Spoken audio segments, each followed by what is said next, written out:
그렇다면 이 스마트라는 형용사에 다시 시티라는 도시가 붙게 될 경우에는 우리가 스마트 도시를 어떻게 정의할 것인가 라는 부분에 대해서 우리가 살펴봐야 되겠습니다.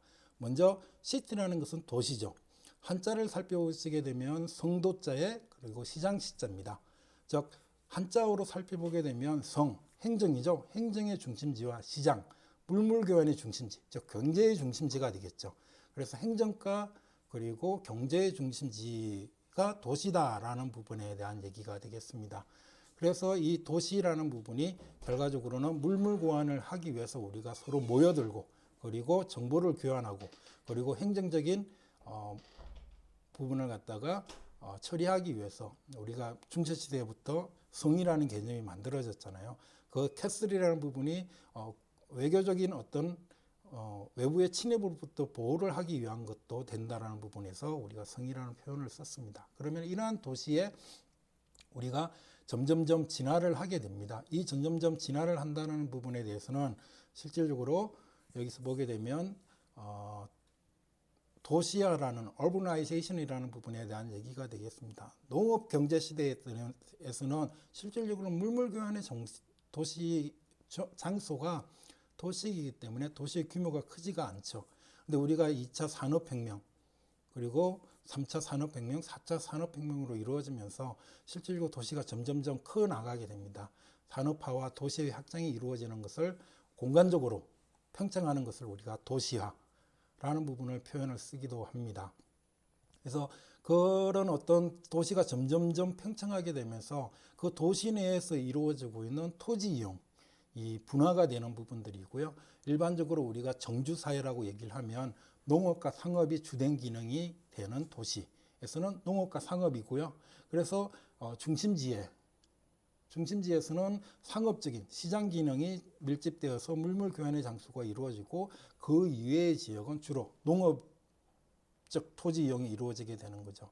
그러면서 우리가 2차 산업혁명이 일어나면서 실질적으로 방직공장이 만들어지죠. 그리고 방직공장이 생성이 되고 그 다음에 기차가 되고 그 다음에 전기기관이 만들어지면서 도시가 팽창해질 수 있는 교통기술이라는 그 전기기관이 만들어지게 되고 그게 실제로 우리가 표면적으로 나타나는 부분은 기차와 그리고 선박이 되는 거죠. 그걸 통해서 도시가 선적으로 팽창을 하게 되는 부분이 되겠습니다. 그러면서 실질적으로 보면 앞에 보게 되면 상업기능에서 그 다음에 그 바로 옆에 주변부 같은 경우에는 주거지역이 토지이용이 이루어지게 되고요. 그 다음에 생산기능인 공업지역 또는 산업기능이 그 다음에 이렇게 공간적으로 외곽에 위치하게 되고 그 이외의 지역 같은 경우에는 실질적으로 도시라고 할 수는 없지만 실질적으로 농업기능의 토지이용이 이루어지게 되는 부분들이고요. 그러면서 3차 산업이 발달하면서 우리가 서비스업이라는 개념이 실질적으로 만들어지게 됩니다. 그래서 서비스업이라는 부분에 대한 것들은 중심지 기능을 담당하는 상업기능과 결합이 되어서 나타나게 되는 거고요. 그리고 약간은 개념적으로는 명확하지는 않지만 우리가 4차 산업이라는 얘기를 합니다. 뭐 금융, 보험, 부동산, 우리가 정권이라든지 보험업이라든지 금융업은 실질적으로 예전 시대에는 없었던 그런 산업들이 되겠습니다. 그런 중심적인 어떤 보다도 고차의 서비스 기능들이 실제 도시의 중심에 위치하게 되면서 보다 더 강력한 뭐라고 그럴까요? 중심지 기능을 행하게 되는 부분이 4차 산업의 출현으로 인해서 토지형이 보다 더 분화되어지고 또 세밀해지고 있다는 부분이고요.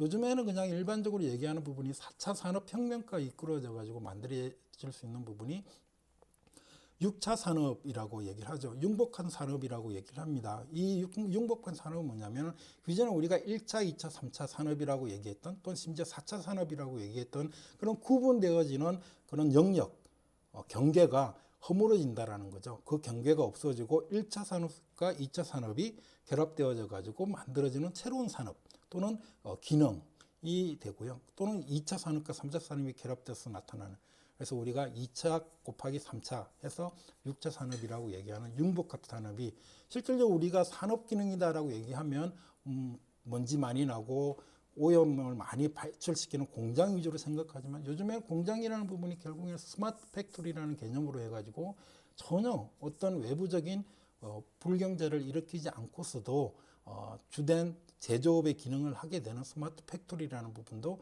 결과적으로 6차 산업의 하나라고 볼 수가 있고요. 그 다음에 우리가 스마트팜이라는 개념도 마찬가지가 되겠습니다. 스마트팜이라는 것도 뭐 도시 내에서 집 근처에서 그 토지 없이 땅이 없이도 우리가 얘기할 수 있는 할 수 있고 그 다음에 물을 조절해 줄 수 있고 해서 농업을 키울 수 있는 부분도 우리가 스마트팜이라고 얘기를 하죠. 그래서 이런 부분들이 이 기존에 우리가 1차, 2차, 3차 산업이라고 구분지어서 명확하게 경계를 지우고 그 기능을 갖다 특정 지을 수 있던 것들이 이제는 뭉개어지는 즉 융복합되어지는 산업들 그로 인해서 우리 도시 내에서 이루어지고 있는 어떤 토지 이용 기존의 주거, 산업, 생산, 녹지, 기타 등등에 대한 어떤 그런 토지 이용의 기능들이 실질적으로는 굉장히 많이 달라지고 있다는 부분이고요. 그러면서 우리의 도시 경계는 계속적으로 확장을 해오는 부분들이고요. 그런 도시 경계의 확장이 이루어지는 부분들에 대한 것들은 실질적으로는 교통기술, 즉 교통수단의 진화와 발전에 따라서 많이 결정되어져 왔다라고 볼 수가 있는 부분이 되겠습니다. 일상적으로 생각하면 우리가 조선시대 때, 그죠? 조선 농업 정주사회일 때는 우리가 할 수 있는 도시 내에서 움직일 수 있는 수단은 도보와 마차뿐이었습니다. 그래서 도보와 마차를 가지고 말을 가지고 우리가 갈 수 있는 도시의 경계, 바운더리는 굉장히 좁았다라는 부분이죠. 그리고 실질적으로 그 속에서 도시 중심적인 기능을 하는 어떤 시장 기능, 물물 교환의 장소는 우리는 일반적으로 여기서 보게 되면 CBD라고 정의를 합니다. 센트럴 비즈니스 디스트릭트라고 해서 중심 업무 지역이라고 얘기하죠. 중심 업무 지역이 우리가 도시의 중심에서 실질적으로 도시의 중심에서 멀어지면 멀어질수록 토지의 이용 가치가 낮아지게 됩니다. 그러면서 도시의 구조가 원의 형태로 이루어지면서 도시의 중심에 가까울수록 토지 이용이 고도화되는 즉 밀도가 높아지고 높이가 높아지는 그런 어떤 원뿔형 형태의 도시가 만들어지게 되는 거죠. 그렇지만 도시라는 부분은 도보나 마차에 의해서 일상생활의 공간적 영역의 범위가 정해지기 때문에 그 도시의 범위가 상대적으로는 짧을 수밖에 없습니다. 그런데 2차 산업혁명이 발생하고 전기기관이 발명이 되고 그것이 기차에 적용이 되면서 기차를 통해서 갈 수 있는 도시의 경계가 넓어지게 되는 부분들이고요. 이 넓어지게 되면서 토지 이용의 그 도시의 토지 이용의 공간적 범위는 더욱 넓어지게 되는 부분들이고요. 그 넓어지게 되는 범위 속에서 모든 중심지 기능은 또한 더 고도화되는 개념을 가집니다. 그래서 토지의 가치는 CBD에서 보다 더 높아지면서 도시의 경계, 바운드리 가까이 가면 갈수록 토지의 가치가 낮아지고 토지 이용의 용도가 보다 더 단순해지는 그리까지 움직이는 게 도시의 경계가 되는 부분들이죠. 그리고 마찬가지 우리가 얘기하는 1차 산업혁명은 전기기관이었고요. 2차 산업혁명은 실질적으로 보면 우리가 대량 생산 체계를 갖추었다라고 얘기할 수 있는 부분이고 그때 등장한 교통수단이 자동차죠. 자동차는 기차에 비해서 속도도 빠르지만 실질적으로는 어디든지 갈 수 있다는 부분이죠. 길만 있으면. 근데 반면에 기차는 그 기찻길이 없으면 안 되고 그 기반 시설을 투자하는데 상당한 비용이 듭니다. 운영하는 데도 비용이 많이 들고요.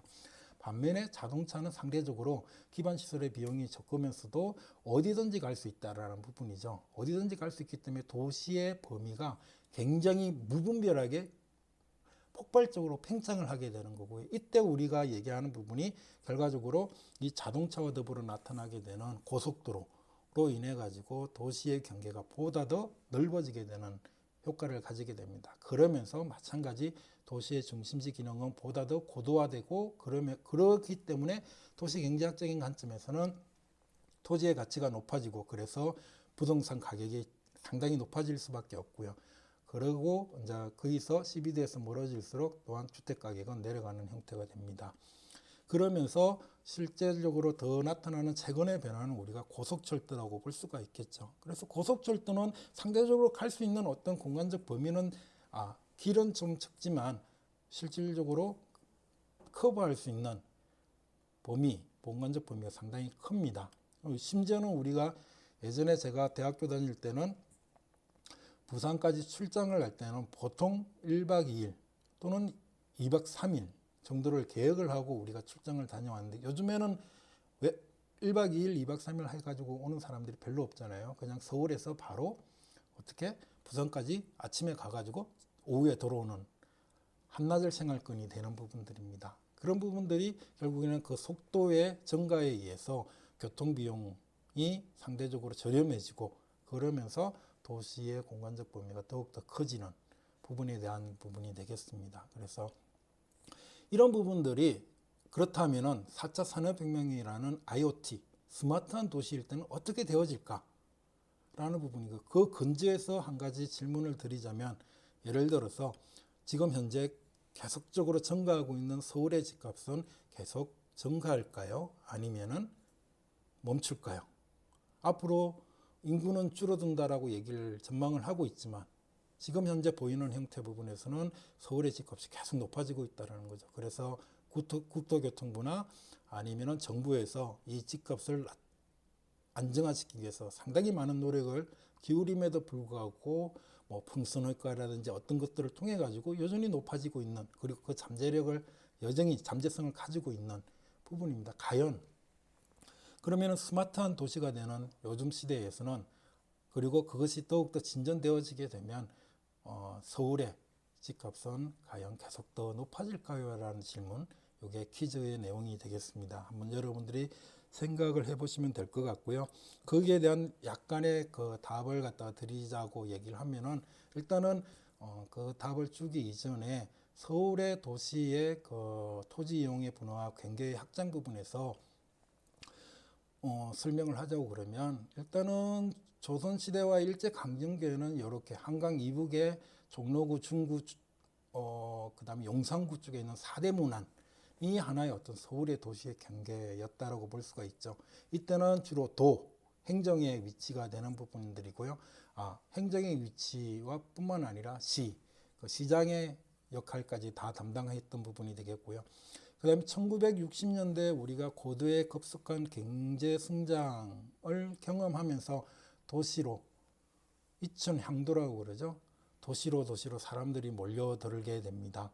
그러면서 굉장히 많은 인구들이 좁은 공간 내에서 사대문 안에서 살다 보니까 굉장히 과밀화되는 거죠. 그리고 도시가 무질서해지고 그래서 박정희 정권 때 우리가 영동 신시가지 개발이라는 걸 놓습니다. 그래서 1970년대 초반에 우리가 지금의 우리 강남 상구라고 얘기하는 부분, 뭐 강남 상구라고 볼 수는 없겠죠. 서초와 강남 구에 우리가 영동 신시가지 개발을 하게 되고요. 그러면서 또한 그 1970년대 초반에 서초구와 강남구에 영동 신시가지 개발, 그리고 1970년대 말에서 2000년대 초반에 또한 목동 신시가지 개발, 그리고 80년대 중후반에 어디를 개발했죠? 여기 보게 되면 중랑구나 노원구에 있는 여기 있는 중계 신시가지 개발을 통해 가지고 1970년대와 80년대는 오늘날 강남과 강북이라는 그런 어떤 도시의 형태를 갖추게 되었다라는 부분이고요. 그러면서도 계속적으로 도시가 성장하고 서울이 보다 더 많이 인구가 유입됨으로 인해 가지고 또한 부동산 가격이 계속적으로 증가를 합니다. 그래서 정부가 내놓은 대책은 결국에는 서울 외곽 지역에 신도시를 개발하자라는 거죠. 여기 고양시에 있는 일산 신시가지, 성남에 있는 분당 신도시, 그리고 부천에 있는 중동 신시가지, 중동 신도시, 이런 어떤 5개 신도시 개발하면서 노태우 정부 때 주택 200만 호 건설을 1980년대 초에 말에 발표를 하고 1990년대에 심지어 10년도 안 되는 사이에 주택의 대규모를 대량으로 서울 외곽 지역에 개발을 하게 되는 부분들이고요. 그를 통해서 폭발적으로 증가했던 서울 시내의 주택 가격, 부동산 가격을 안정화시키면서 실질적으로 그 주택 가격의 앙등의 근본적인 원인인 주택 공급의 부족을 해소시켜서 안정화를 시키려고 노력을 했다라는 부분. 그러면서 우리나라의 도시의 외연적 확산이 실질적으로는 정부 주도에 의해서 이루어지게 되는 형태를 가지게 되는 부분이 되겠습니다. 그 위로 또 우리가 2기 신도시, 지금은 상기 신도시까지 나오게 있는 부분들이고요. 그래서 그렇게 도시가 계속적으로 서울을 중심으로 해서 폭발적으로 팽창을 하는 부분들이고요. 이것은 실제 그 미국과 달리 미국은 굉장히 무질서한 난개발의 수준으로 해가지고 도시의 외연적 확장, 이것을 우리는 얼번 스포럴이라고 그러죠. 도시의 외연적 확장을 가지고 왔다고 그러면 우리나라는 실제로 정부 주도의 계획적인 개발을 통해서 도시의 외연적 확장이 이루어져 왔다라는 부분이고요. 지금 현대 2000년대 중반 이후에는 보시게 되면 이제는 우리가 여기서 눈여겨보아야 되는 게 이제 2기 신도시를 하면서 어디를 개발을 했죠? 동탄이죠. 동탄, 평택 쪽이죠. 평택 화성 쪽에 굉장히 많은 택지 개발 사업을 하게 됩니다. 거의 수도권 남부까지 내려오게 되는 거고요. 그게 추가적으로 이루어진 게 세종시의 행정중심 복합도시라는 개발이 이루어졌습니다. 대규모로. 그러면서 수도권 정비계획법에 의해서 기존에 있던 수도권 내부에 오염시설을 배출시킬 수 있는 공장 총량제를 시행을 하면서 거기서 들어설 수 있는 공장들이 어디에 위치하게 돼요? 당진, 아산 쪽에서 충청 남북도와 강원도 일부 지역까지 이렇게 해서 수도권 외곽으로 또한 산업이 이주하게 되는 효과를 가지게 되는 부분입니다. 그러면서 지금 현재 2015년도에 공간구조와 네트워크를 보게 되면 지금 이것을 우리가 보게 되면 도시철도하고 고속도로 그리고 개발 사업지구의 위치가 빨간색으로 이렇게 되어 있습니다. 이걸 갖다가 커널 덴시티 분석을 해보게 되면 거의 수도권과 그리고 대전, 세종, 청주 그리고 당진, 아산 부분까지 다 합쳐지는 하나의 거대한 연담화된 거대 도시권이 만들어지고 있는 게 오늘날의 현실이 되겠습니다. 그래서 이런 부분에 대한 기여는 결과적으로 보면 정부의 주도적인 택지 개발 사업과 그리고 규제 그리고 또 한편으로는 교통기술의 발달에 따른 고속철도, 고속도로의 역할이 도시의 거대한 도시권을 만들 수 있는 그런 것들에 대한 원인이 되었다라고 볼 수 있는 거고요. 오늘날은 우리가 이렇게 거의 대부분 충청권까지 아우르는 거대 도시권을 갖다가 우리가 신수도권이라고 볼 수도 있겠다라는 부분이 되겠습니다. 자, 이러한 상황 속에서 실질적으로 스마트 도시란 무엇인가에 대한 정의를 한 번 더 내려보게 되면은요, 결국에는 우리가 여기서 얘기했듯이 제1차 산업혁명이라는 것은 물가 전기권의 도입과 기계적 생산비 도입을 통해서 어떻게 만들어져요? 산업혁명이 만들어지게 되는 거고요. 2차 산업혁명은 전기에너지이죠. 포도 자동차의 조립 라인이라는 부분, 대량 생산 체계를 가져온 부분이죠. 분업 기반의 포도 생산 체계에 대한 얘기가 여기서 보면 20세기 초고, 이것은 미국이 주도를 하게 됐고요. 1차 산업혁명은 영국을 중심으로 일어나게 되는 거고요. 2차 산업혁명은 미국을 중심으로 일어나면서 얘기가 되는 거고요. 그리고 3차 산업혁명은 우리가 자동화라는 개념이 들어가죠. 생산 자동화와 IT 기술의 도입이 1980년대, 70년대에 이루어지면서 우리가 3차 산업혁명이죠. 그리고 4차 산업혁명은 요즘에 대한 얘기고요. 스마트 팩토리라는 개념이 있고요. 이 4차 산업혁명이라는 개념 속에서 중요한 개념 중에 하나가 CPS, 사이버 물리적 생태계라는 얘기가 있습니다. 사이버 피지컬 시스템이라는 부분. 그래서 예전에는 물리적 공간이 기능적으로 분리되거나 어떻게든 조정이 되어지는 부분인데 이것의 또 다른 시스템이 생태계가 만들어진 게 사이버 생태계라는 겁니다. 그래서 우리가 알지 못하는 눈에 보이지 않는 시스템이 물리적 우리가 일상생활에서 움직이고 행동하고 있는 그런 어떤 물리적 공간과 그리고 사이버 공간이 결합되어져 있는 시스템을 우리가 CPS, 사이버 물리적 생태계라고 그러고 이것은 4차 산업혁명의 중요한 내용이 된다라고 볼 수가 있고요. 그렇다면은 2차, 3차, 4차 산업혁명에 있어 가지고 우리가 얘기할 수 있는 어떤 활동이나 프로세스, 자원, 교통, 도시의 관점에서 한번 정리를 하게 되면 2차 산업혁명의 활동의 중심적인 특징은 결정입니다. 이미 결정되어져 가지고 있는 부분에 대해서 어떻게 할 것인가라는 부분에 대한 얘기가 되어진다라고 보면은 3차 산업혁명에 있는 1970년대 초중반 이후부터는 코디네이션이라는 부분, 협력이라는 부분이 굉장히 많이 중요하게 되어지고 있는 부분이고요. 그리고 4차 산업의 경우는 코오디네이션뿐만 아니라 코오퍼레이션, 협력적인, 협조적인 그런 부분까지 다 움직이게 되는 부분이고요. 우리가 거기서 과정, 프로세스 상에서는 2차 산업혁명은 경제적인 체계라고 그런다고 하면은 요 3차 산업혁명은 유연적 생산 체계를 가져오게 되었고요. 4차 산업혁명은 실시간 적응적인 그런 어떤 시스템적인 프로세스를 가져오고 있다라는 부분, 그리고 자원적인 개념에서는 2차 산업혁명에서 앞으로 얼마가 더 필요할 거야. 뭐 5년 뒤, 1년 뒤, 10년 뒤를 예측을 해가지고 그게 맞는 생산 설비를 구축하고 공급을 해주는 예측 기반 자원의 활용이라고 보면 3차 산업혁명에는 사용 기반, 온 유지저라는 부분 아니면 온 디맨드라고 얘기를 하나요? 사용 기반에서 즉각적으로 만들어질 수 있는 부분에 대한 얘기, 그것에 대한 거고요. 요즘에는 협력 기반, 주문 기반이라고 얘기하는 거죠. 그러니까 3차 산업혁명은 우리가 온 디맨드라고 해서 필요하다고 그러면 그때 물건을 생산해낼 수 있다라고 얘기하는 부분이고, 주문 기반은 뭐냐면은 실질적으로 수요자가 어떤 것을 원하느냐에 따라서 내가 주문을 하게 되면 그게 맞춰 가지고 만들어지게 되는 생산품 또는 정보라는 부분에 대한 얘기가 4차 산업혁명입니다. 그러면 활동 과정 자원이라는 이 세 가지 활동을 담아내게 되는 교통과 도시에서는 철도, 고속도로와 자동차, 그리고 4차 산업혁명에서는 자율주행 차량과 공유교통이라고 얘기를 할 수가 있을 것 같고요. 도시의 측면에서는 철도 기반을 하게 되면 선행의 도시가 만들어진 거고요.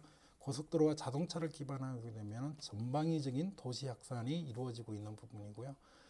그 다음에 현재 4차 산업혁명 청정 스마트 도시라고 얘기하죠.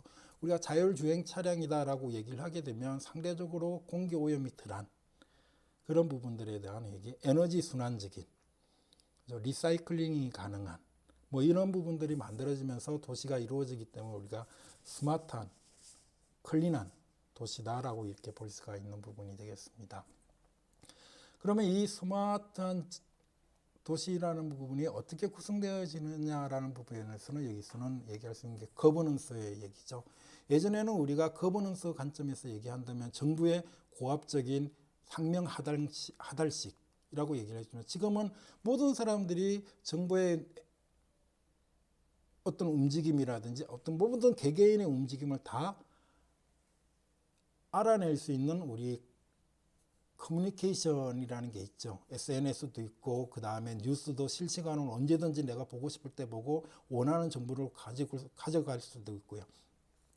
그래서 결과적으로 보게 되면 이제는 이게 바텀업 형식으로 이루어지게 된다는 거죠. 그래서 보면은 최근에 얘기되고 있는 어떤 정부의 어떤 일반적인 행정 명령으로 될 수 있는 게 아니라 밑에서부터 요구에 의해 가지고 거버넌스 결정이 되어지고 그리고 움직이 되어지는 게 우리가 이런 부분들에 대한 그런 어떤 거버넌스에 대한 얘기가 있고요. 그다음에 리빙에서 스마트 리빙이라는 개념에서도 마찬가지. 이거는 뭐 다 얘기할 수 있는 부분이 되겠죠. 우리가 뭐든지 음식점에 밥 먹으러 가지 않고도 밥을 먹을 수가 있는 것은 주문을 할 수가 있는 거고요. 물품을 구입할 수 있는 거고 친구들하고 얘기를 나눌 수 있고 모든 것들이 어디에 있든지 간에 내가 원하면 무엇이든지 할 수 있다라는 부분이 스마트 리빙이 되겠습니다. 그리고 스마트 이코노미 부분은 이제 여기 앞에서 얘기한 어떤 4차 산업혁명에 의해서 이루어지는 경제 시스템이고요. 사회도 마찬가지 부분이 되겠습니다. 환경 부분도 마찬가지고요. 또 한 가지 우리가 주목해야 되는 부분이 스마트 모빌리티라는 개념이 되겠습니다. 모빌리티라는 개념에서는 우리가 지금까지 다루어지지 않았던 어떤 교통수단도 있지만 자율주행 차량이라는 것도 있고요. 공유 차량이라는 것도 있고 공유 자전거도 있고요. 그 다음에 퍼스널 모빌리티라는 개인 교통수단이라는 것도 있고 이런 어떤 그런 다양한 종류의 또는 유형 또는 경계가 불명확한 교통수단이나 시스템이 등장하게 되는 것을 우리가 스마트 모빌리티라고 얘기를 합니다. 그래서 이런 스마트 도시는 이런 기타 등등이 모여서 스마트 도시로 구성되어진다라는 부분입니다. 그러면 한 가지 더 여기서 퀴즈를 내게 되면 이런 복잡계 시대에서의 우리의 일자리, 여러분들의 일자리는 어떻게 될까라는 부분에 대한 생각을 한번 해 주시면 될 것 같아요. 그래서 오늘 강의를 듣고 나서 스마트 복잡계 시대, 4차 산업혁명 시대, 스마트한 도시에서 나는 어떤 직업을 어떻게 가져야 될까라는 부분, 그리고 앞으로 도시공학을 전공해 가지고 일자리를 얻게 되는, 또는 뭐 기존 어떤 전통적인 시스템에 맞추어 가지고 교육을 받아서 사업을 가지게 되는 부분에 있어 가지고 스마트한 도시에서 스마트한 도시라는 것은 복잡하다는 뜻입니다. 복잡한 시스템에 의해서 우리가 움직여지는 도시에서, 사회에서, 경제 체계 내에서 어떤 사업을 가지게 될까라는 부분도 한번 고민을 해볼 필요가 있겠다라는 부분에서 질문을 한번 던